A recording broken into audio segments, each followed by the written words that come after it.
So guys next date of hearing से पहले तक सारी पॉसिबिलिटीज हम इसी तरह से डिस्कस करेंगे जिस तरह हमने पिछली डेट ऑफ हियरिंग के एक वीक के टाइम फ्रेम पे डिस्कस की थी। तो अब हमारे पास फिर 4 से 5 दिन जो भी आपका टाइम फ्रेम है 6-7 दिन का वो बचा है, यानी कि लगभग एक हफ्ते के आसपास का हमारा टाइम फ्रेम यहां पर है। नेक्स्ट डेट ऑफ हियरिंग में सभी पॉसिबिलिटीज ऑन चार्ट और खबरें क्या है उन सबको यहां पर डिस्कस करेंगे। चैनल को सब्सक्राइब कर देना because we are NISM 7 certified और 5 साल लगातार हमने वोडाफोन आइडिया पे काफी सारे डिस्कशन किए हैं।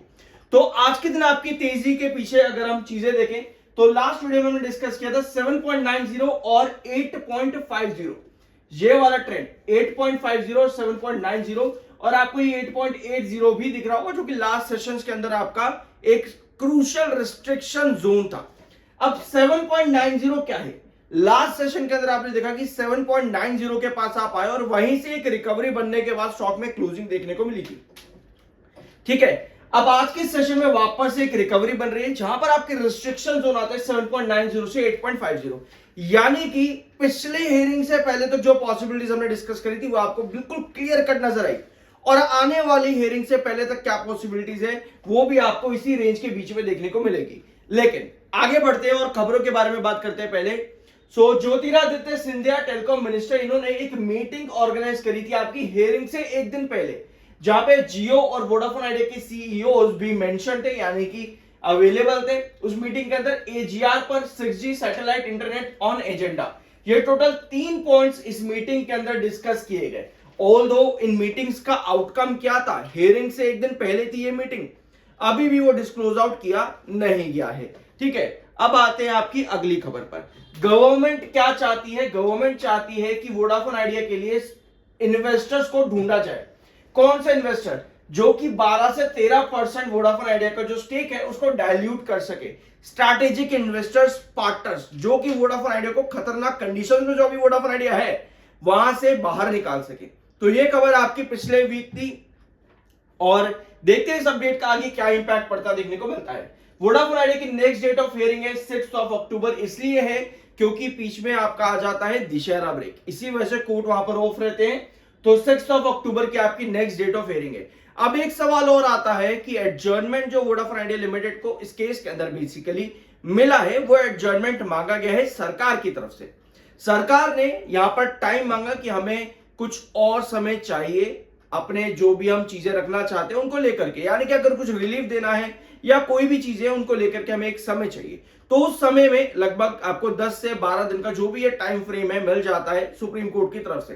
तो ये टाइम जो मांगा गया है dot solicitor government of India की तरफ से ये टाइम मांगा गया है, जिसको सुप्रीम कोर्ट ने नेक्स्ट डेट ऑफ हियरिंग के अंदर कह दिया कि चलो ठीक है, और वोडाफोन आइडिया ने इस पर कुछ भी इनकार नहीं किया।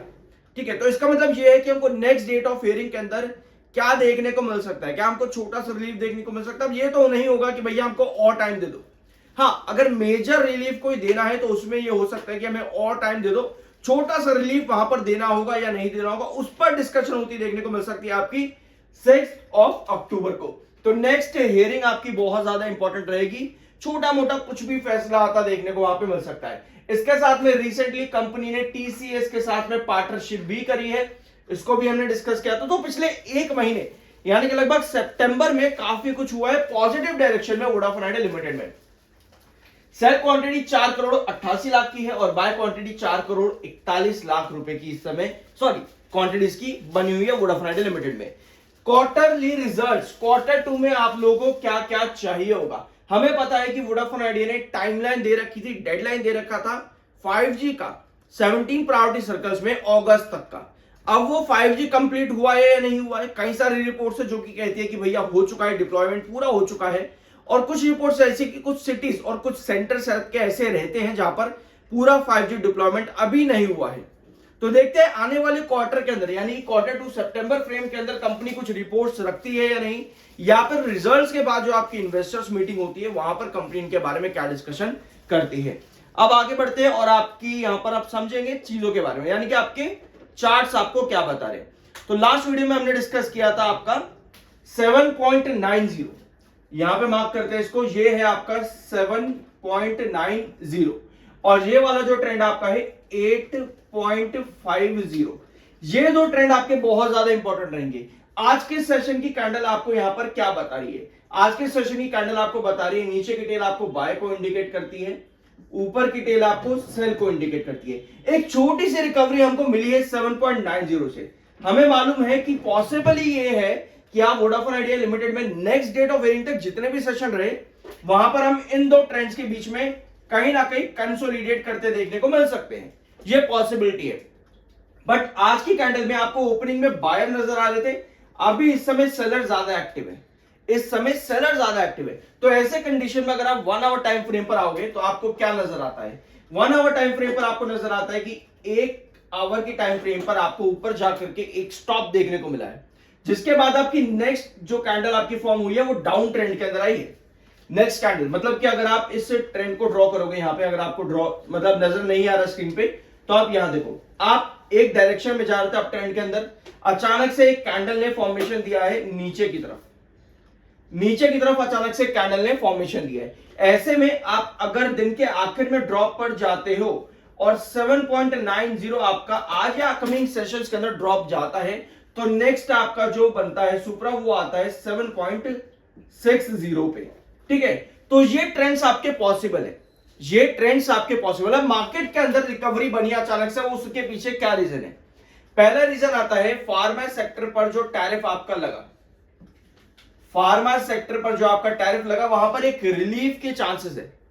फार्मा सेक्टर पे टैरिफ जो लगा वहां पर एक रिलीफ के चांसेस, जिसकी वजह से आपका मार्केट आज के दिन उठा है। अब मार्केट ट्रेंड भी थोड़ा सा बुलिश है, तो वो भी आपको एक रिकवरी करता देखने को यहां पर मिल रहा है, जिसकी पॉसिबिलिटीज में वोडाफोन आइडिया लिमिटेड भी आपको थोड़ा सा रिकवर करता देखने को मिला। एक बार फिर से आते हैं डेली टाइम फ्रेम पे, आपको यहां पे 3 ट्रेंड नजर आ रहे होंगे, ये Bollinger band, yellow crossover Bollinger band और नीचे वाला ब्लू क्रॉसओवर बॉलिंजर बैंड। ये तीनों एक दूसरे से बहुत ज्यादा डिस्टेंस पे, कुछ इस तरह से। जब भी आपको इस तरह की कंडीशन देखने को मिले, मतलब कि आप हाईली वॉलेटाइल हो किसी भी स्टॉक के अंदर, बॉलिंजर बैंड की जब फॉर्मेशन आपको इस तरह से बनती देखने को मिले, जब इस तरह से आपको फॉर्मेशन बनती देखने को मिलती है, मतलब कि आप हाईली वॉलेटाइल हो, रेंज बहुत बड़ी है, रेंज बहुत बड़ी है। ऐसे में कहीं ना कहीं एक स्टेबिलिटी बनाने की कोशिश चलती है, जो कि आपकी बनती है 7.90 से 7.60 की। तो अगर हम टेक्निकल पॉइंट ऑफ व्यू पर जाए तो 7.90 और 7.60 भी आपका एक इंपॉर्टेंट कंसोलिडेशन जोन बनता है since till next date of hearing तक। नेक्स्ट डेट ऑफ वेयरिंग तक 7.90 और 7.60 आपका एक इंपॉर्टेंट कंसोलिडेशन जोन बनता है बॉलिंजर बैंड्स को देखते हुए, जो कि आपके बहुत ज्यादा डिस्टेंस पे इस समय यहां पर बने हुए हैं अभी। तो ऐसे में आपको इस समय कॉन्ट्रैक्ट करने की जरूरत है। जितना आपका बॉलिंजर बैंड एक दूसरे से कॉन्ट्रैक्ट होगा, उतनी आपकी बुलिशनेस भी क्रिएट होती है, उतना ही आप फर्दर बुल जाते हो, उतनी ही आपकी वॉलेटिलिटी का जो डिस्टेंस है वो कम होता है, और जितना डिस्टेंस वॉलेटिलिटी का टेक्निकल पॉइंट ऑफ व्यू पर कम होगा, उतना ही अच्छा है आप लोगों के लिए कॉन्ट्रैक्शन ऑफ बॉलिंजर बैंड के। ये बहुत इंपॉर्टेंट चीज है। तो 7.90 और 7.60 इंपॉर्टेंट लेवल्स रहेंगे, और जो आपका 8.50 है ये वाला ट्रेंड, ये आपका रहेगा रिस्ट्रिक्शन जोन। अनलेस अनटिल हमारे पास कुछ पॉजिटिव न्यूज आती है तो इस ट्रेंड को क्रॉस करने की कोशिश वोडाफोन आइडिया लिमिटेड यहां पर कर सकता है। स्टिल आपका ये दो लेवल 7.60 और 7.90 बहुत इंपॉर्टेंट रेंज होने वाली है। ठीक है, तो ये कंडीशन है समय वोडाफोन आइडिया लिमिटेड के, और पॉसिबली आने वाले हफ्ते के अंदर यही सब आपको देखने को मिल सकता है। VRNISM7 सर्टिफाइड, तो सब्सक्राइब के बिना मत जाना। बाय सेल की कोई रिकमेंडेशन नहीं, वो आपकी अपनी मर्जी और अपना ओपिनियन होना चाहिए। मिलते हैं अगले वीडियो में।